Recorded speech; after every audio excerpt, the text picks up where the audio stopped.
That's right. I don't think I've always seen this kind of directive in our body politic, because we have cried over time that we have this issue of underage voters, and the High Court is saying, that judgment, because this matter was taken to court by NGOs and all that, civil society groups, and is giving directive, wipe out all those, and then the most important, arrest the INEC officials that did the registration. Yes. Well, for me, when I read the story, I read it with mixed feelings. Because why is this indictment coming up? Elections have come and gone. Yeah. Now, this underage voting issue didn't just start now. The last elections that brought in President Buhari was a major problem. 2015. There were evidence on social media. It was everywhere. You could see children, little children, children not even up to teenage years, were all voters. It was clear. It was daylight election malpractice, and nothing happened. After the election, another election that just brought in President Bola Tinubu happened. Underage voting also happened, and all the while, people have the former presidential candidates were going to court. A lot of issues. They never brought issues like this. They never brought issues like this. Now, after elections, an election tribunal and petitions have given their judgment, and they go to court, saga has come and gone. They are now saying that they are now indicting. The matter went to court. So if it doesn't go to court, court will not give directives like this. So why is it going to court by now? That's what you're saying. That's the question. And now the question is, what are we going to do about places, or especially in certain areas of the country like the north? What are we going to do about those places that underage voting was rife with underage voting? Are we going to cancel elections there? Are we going to say, let us have a re-election? Okay. How does this help the people who were disenfranchised? One, how does it help people who lost election to malpractices? Like, if the elections were to have gone the way it should, they would have been the winner.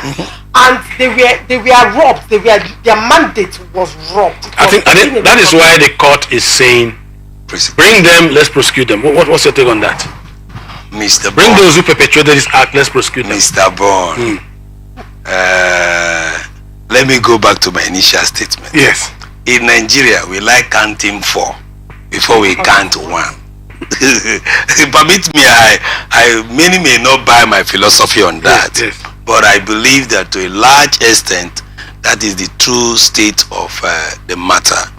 Well, the CSO have gone to court. It might be that it was delayed purposefully.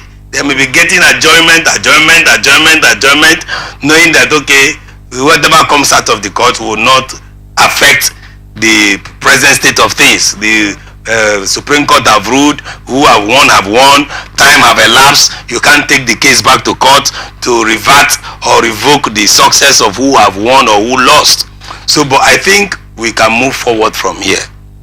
And what the court have done is to play its role as giving the correct justice that the Nigerian state needs. Full justice. And not just identify the underage voters. That's good.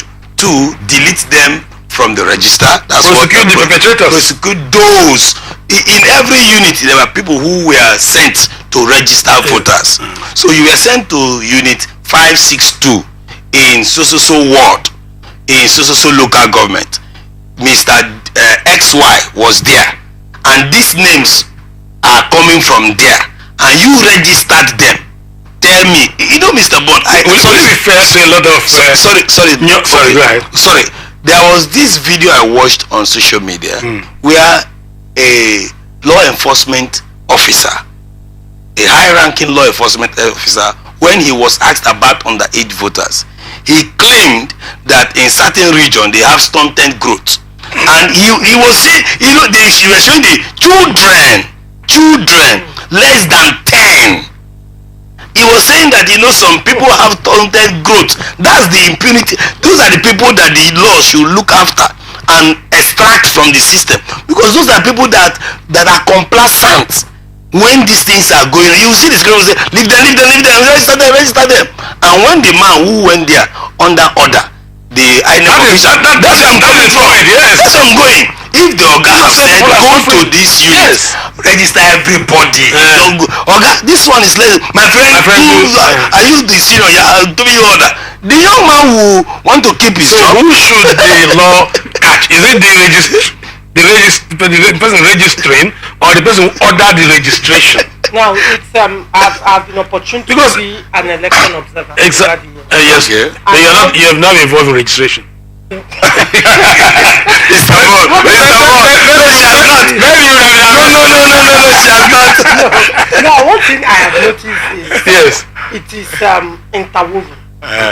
Nobody acts alone, right?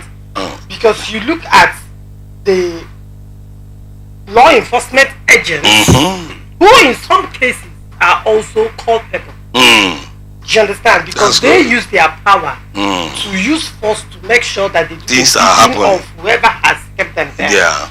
So we now look at the law enforcement agents. At every polling unit, you see a some law enforcement agents. All of them are stationed there, well armed and poised and ready to take action. You see the polling unit officer.